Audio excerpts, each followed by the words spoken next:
1027 ya, 7-nya aja udah cukup. Nanti ini akan ditonton orang setelahnya. Semangat ya, ada sebuah kepercayaan di tengah-tengah kalian bicara, yaitu orang mengulurkan bantuan itu sebuah kepercayaan sih, bukan datar ya. Semangat ya, semangat. Bismillah, bismillah. Kamera roll.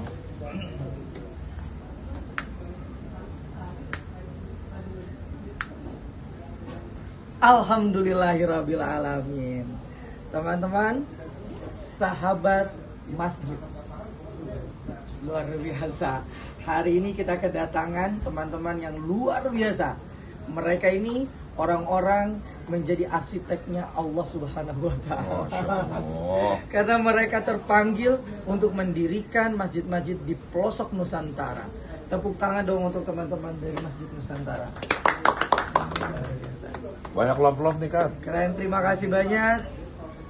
Assalamualaikum Ustadz, luar biasa. Dengan Ustadz siapa? Mohon diperkenalkan di teman-teman di ruang official. Assalamualaikum, dengan Pras Purworo dari Yayasan Masjid Nusantara. Luar biasa. Teman-teman, ini adalah kesempatan yang luar biasa. Di rumah gua kita kedatangan tamu yang spesial dari Yayasan Masjid Nusantara. Dan teman-teman, seperti biasa, yang ada di rumah gua, kita akan kulik, kita akan bahas bersama Ustadz Pras. Luar biasa. Oke, Ustadz Pras, boleh dong kami dikasih informasi Ustadz Pras ini dari mana, lalu kenapa kok tiba-tiba datang ke rumah gua? Kami dari Masjid Nusantara berkantor di Bandung. Di Bandung, luar biasa ya. Baga kami berdiri dari 2012. Yang aktivitas programnya ke pembangunan masjid pelosok. Jadi 4 program kami. Yang pertama, Masjidku Kokoh, bangun dan renovasi masjid-masjid di pelosok Indonesia. Yang kedua, Masjidku Nyaman, menghadirkan sarana prasarana mendukung support masjid. Yaitu apa programnya? Karpet masjid, mukena, Al-Quran, sumber air, dan termasuk tempat wudhu dan toilet buat masjid di pelosok. Yang ketiga, ada program Masjidku Makmur. Kami ingin masjid yang sudah dibangun kami makmurkan dengan program utama kami yang saat ini menguatkan dai-dai yang akan kami kirimkan ke pelosok-pelosok masjid yang sudah terbangun. Yang keempat, di wilayah kota itu layanannya adalah mobile masjid. Jadi mobil yang kami modifikasi bisa dilaksanakan buat sholat di sana, kemudian juga membawa sarana prasarana agar bisa melaksanakan minimalnya sholat Jumat 40 jamaah bisa tertampung. Biasa. Tunggu dulu nih Ustadz Pras. Kok bisa sedetail itu buat masjid? Ada orang buat masjid ya sebangunnya aja. Urusannya diserahkan kepada Dewan Kemakmuran Masjid itu sendiri. Ini ternyata program itu gak cuma mendirikan masjid ya, tapi membuat nyaman. Membuat masjid itu juga jadi makmur. Dan juga menyediakan masjid-masjid alternatif. Yang dimana orang-orang kalau misalkan di lokasi itu nggak ada masjid, ada alternatif di situ dengan mobil-mobil yang sudah dimodifikasi. Betul. Ustadz Pras, ini tuh ide yang menurut saya tuh luar biasa banget, Ustadz Pras. Ini tuh berangkat dari mana? Idenya kok tiba-tiba bisa luar biasa seperti ini? Ya. Kami waktu awal pembina yang dapat usulan dari teman-teman, dari rekan-rekan bahwa mereka saudara kita di wilayah-wilayah yang di Sumatera, ada juga di wilayah muslim minoritas, itu dapat masalah saat itu wilayahnya digusur. Jadi dibangunkan masjid tapi tempatnya jauh dari kaum musliminnya. Jadi mengusulkan bagaimana kalau misalkan ada lembaga lagi. Dulu pernah ada kan Yayasan Amal Bakti Muslim Pancasila.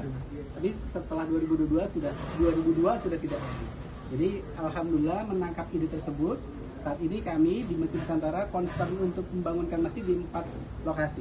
Oke. Pertama di wilayah pelosok pedalaman, yang kedua di wilayah muslim minoritas, yang ketiga di kampung mu'alaf, yang keempat di wilayah terdampak bencana. Jadi lokasi itulah yang kemudian kami turun untuk renovasi bangun masjid di seluruh Indonesia. Luar biasa.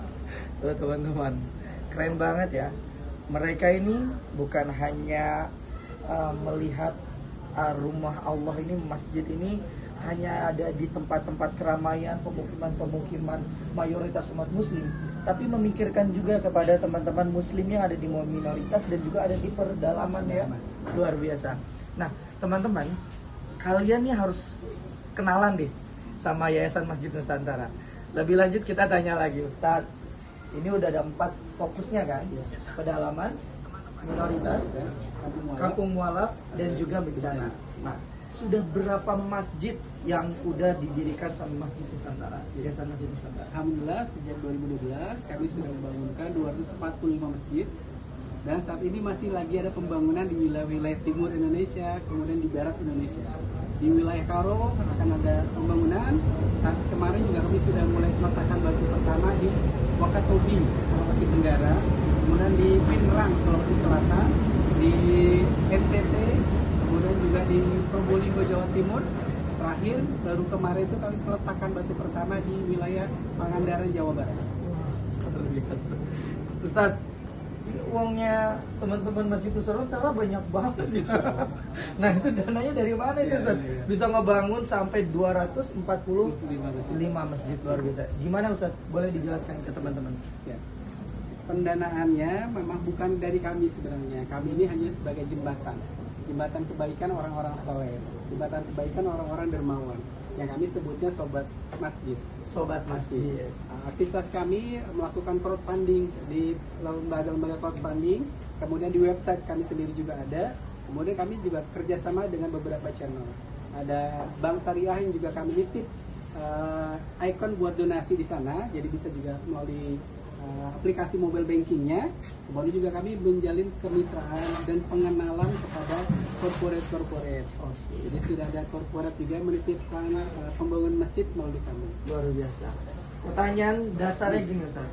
Kalau ada teman-teman yang mau berkolaborasi membangun masjid, pertanyaan sederhananya gini: kenapa harus masjid yang dibangun?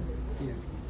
Kenapa harus masjid? Karena dari masjid lah sebenarnya kaum muslim itu menjadi tempat perdana, tempat pertama kita mendapatkan energi kebaikan, mendapatkan iman pertama, penguatannya dari masjid. Kenapa dari masjid? Ya kenapa Rasulullah pertama kali hijrah dari Mekah ke Madinah, sekarang juga masih momen bulannya hijrah, yang dibangunkan itu justru bukan istana, bukannya tempat kantor-kantor, bukan kantor pemerintahan, tapi masjid. Kenapa? Buat Rasulullah tempat pusat peradaban kaum muslim adalah masjid. Kenapa? Dan di sana juga buat kita yang ibadah laki-laki dapatkan pahala bisa 27 kali dibandingkan sholat sendirinya. Keren banget. Itu teman-teman. Jadi masjid itu sangat penting menjadi dasar ya, pergerakan dasar umat Islam di situ. Karena sebenarnya semua sumber daya itu ada di masjid kalau kita pengelolaannya benar. Nah, dengar-dengar di Yayasan Masjid Nusantara itu ada program pemakmuran masjid. Nah, seperti apa bentuknya?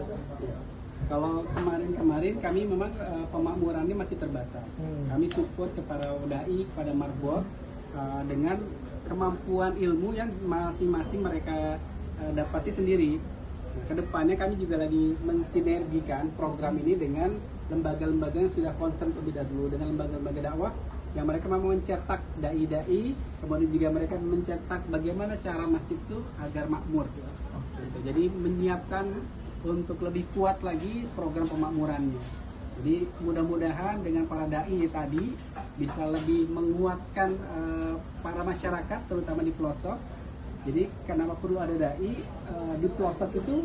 Kalau kami pernah bangun masjid di Tanah Toraja, Sulawesi Selatan, itu muslim minoritas, akses ke sana juga sulit.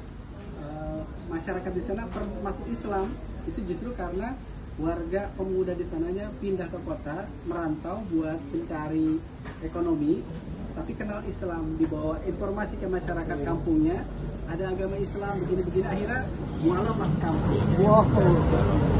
Tapi karena pengetahuan mualaf yang masih ala kadarnya, setelah 3 tahun masyarakat itu tidak melakukannya.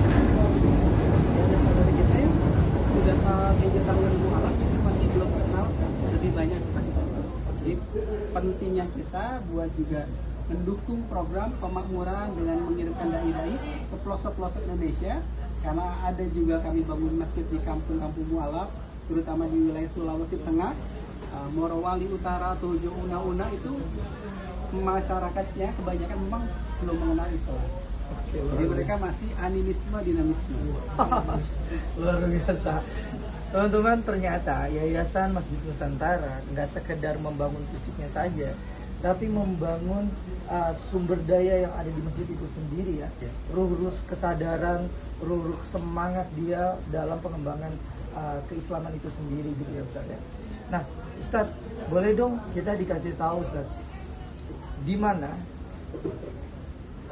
tempat yang selama ini udah 245 masjid terbangun gitu ya, yang kira-kira tuh urgensinya tuh luar biasa sampai sehingga Yayasan Masjid Nusantara tuh mendirikan masjid di situ. Gimana kondisinya? Ada kan? Yang urgent kalau pernah mendengar tadi Mas Rafi pernah melihat Masjid Apung. Ya. Itu di Pangkajene Kepulauan di Sulawesi Selatan. Itu masyarakatnya tinggal di pesisir di hulu di muara sungai. Itu sudah 30 tahun ternyata masyarakat di sana tidak punya masjid. 30 tahun masyarakat sudah bikin berkampung di sana. Mayoritas muslim di sana. Muslim mayoritasnya. Tidak punya masjid. Tidak punya masjid. Jadi bapak-bapaknya itu ke masjid 2 jam naik perahu ke pulau seberang. Maaf. Maaf ya, nggak ke situ ya. Tapi ini ada inisiatif di situ ya. Jangan misik-misik. Jadi ya kami sampai 30 tahun tuh. Sampai 30 tahun sudah berkampung di sana tidak punya masjid. Bahkan ibu-ibunya tidak pernah ke masjid. Mana? Ketika kami inisiasi program ini ada tayangan kami namanya Jelajah Masjid Nusantara. Buat melihat kenapa sih harus bangun masjid di pelosok, kami gambarkan kondisi pelosoknya seperti apa. Berarti ada tim surveinya di ada tim survei, ada relawan-relawan kami yang biasa melihat kondisi masjidnya layak nggak untuk di campaign, layaknya ditawarkan dan dibangun, memastikan ini betul perlu penting buat dibangunnya. Kemudian ketika kami mulai rencana pembangunan, kami hadirkan kubah masjidnya, kubah masjid buat masyarakat di sana. Itu ibu-ibu karena tidak pernah ke masjid ya, itu langsung meluk itu kubah, langsung mencium itu kubah, nangis. Karena 30 tahun itu nggak pernah ke masjid. Bayangkan saya merinding luar biasa. 30 tahun itu nggak pernah ke masjid. Maka itulah kita menguatkan dari tayangan itu ajakan Indonesia bisa jadi dikatakan negara yang terbanyak punya masjid di dunia. Tapi jumlahnya itu bisa jadi di pelosok-pelosok tidak sama dengan kondisi yang di kota. Di kota megah, kokoh, nyaman, tapi di pelosok pedalaman kondisinya sangat mengenaskan. Bahkan ada yang belum memiliki masjid. Jadi itulah maka kami hadir untuk mengajak kita, terutama masyarakat kota, agar peduli, jangan hanya egois, menikmati keindahan dan kenyamanan masjid yang setiap hari bisa digunakan. Saudara kita di pelosok sana belum tentu bisa ke masjid. Kalaupun ada, kondisinya mengkhawatirkan. Luar biasa. Udah nggak sabar nih Ustaz. Gimana deh caranya kita berkontribusi ikut membangun masjid-masjid di pelosok-pelosok, di tempat-tempat minoritas? Bagaimana Ustaz caranya? Ya. Buat teman-teman yang memiliki kelebihan dana bisa mengunjungi website kami masjidnusantara.org. Kemudian juga bisa di crowdfunding, nanti searching crowdfunding yang digunakan oleh teman-teman sekalian. Ada kita bisa sharing happiness juga. Bisa searching Masjid Nusantara. Kami hadir sudah lebih dari 2017. Masjid Nusantara, maka bisa dipilih masjid mana yang mau dibantu. Bisa donasi di sana. Atau bisa juga langsung tadi melalui, kalau tayangan kami juga ada tayangan di televisi, juga menampilkan QR. Gitu. Atau nanti bisa berkunjung di sosial media kami, Instagram, Facebook, dan di X itu Masjid Nusantara juga hadir. Gitu. Jadi bisa dikontak, mau konfirmasi, mau tanya-tanya ke customer service, silahkan bisa dikontak Masjid Nusantara. Semuanya komplit. Semoga teman-teman di sini juga setelah menonton tayangan ini juga ikut terpanggil berkontribusi, berkolaborasi bersama Yayasan Masjid Nusantara mendirikan masjid-masjid di pelosok-pelosok negeri. Terima kasih banyak Ustaz, luar biasa. Tapi sebelumnya Ustaz, biasanya di Selasa Rupa itu ada Mbah Gua. Kita minta pendapatnya Mbah Gua. Nah, pasti kita harus mendirikan masjid. Silakan Mbah Gua. Assalamualaikum warahmatullahi wabarakatuh. Waalaikumsalam. Ini manusia pilihan ya. Dan ketika kita dipilih untuk menjadi bagian kaki tangannya atau menjadi kehendaknya, bersyukurlah ya. Dan yang dia bangun tuh adalah tempat peribadatan di mana di tempat di lokasi di TKP itu nggak ada ya. Dan kesempurnaan kita sholat ya di masjid ya, terutama untuk laki-laki. Jadi buat kegiatan ini sih cuma 3 kata lah yang saya bisa ungkapkan. Pertama salut, ya. Kedua salut, ketiga salut. Semoga orang-orang seperti kamu itu, sekali lagi, keinginannya mendirikan masjid itu menjadi kehendak Allah juga. Dipermudah, diperlancar, dan banyak orang yang menonton tayangan ini dan dia segera ikut mendonasikan apapun itu. Kalau dia lihat ini tayangan, dia bisa share melalui Instagramnya, Facebooknya, TikToknya, itu pun sudah merupakan sedekah, ya. Apalagi kalau bantuannya berbentuk untuk membeli bangunan-bangunan agar terlaksananya masjid itu. Selamat. Ustaz, semoga berkah, semoga lancar semua cita-citanya, dan yang terpenting adalah masjid-masjid ini menjadi pusat peradaban baru umat Islam di pelosok-pelosok Indonesia. Ustaz, terima kasih banyak sudah mampir ke rumah gua. Boleh dong kalau tadi Mbah Gua udah 3 kata untuk Masjid Nusantara, salut, salut, salut. Sekarang saya minta 1 kata untuk rumah gua. Inspiratif. Jadi hadir ke sini langsung banyak ide-ide dan juga memberikan sangat unik sekali. Jadi luar biasa inspiratif di sini. Ustaz Pras, terima kasih banyak, luar biasa teman-teman. Sampai jumpa di Sasa Rupa. Kita saksikan Sasa Rupa minggu depan ada siapa. Pantengin terus di Dik Doang Official dan juga di IG-nya Rumah Gua. Dan sore hari ini Selasa 22 Juli 2026, untuk memperingati Hari Anak Nasional, tonton live Selasa Rupa edisi Hari Anak Nasional. Terima kasih, saya Ukat dan Ustaz Pras. Assalamualaikum warahmatullahi wabarakatuh. Waalaikumsalam warahmatullahi wabarakatuh.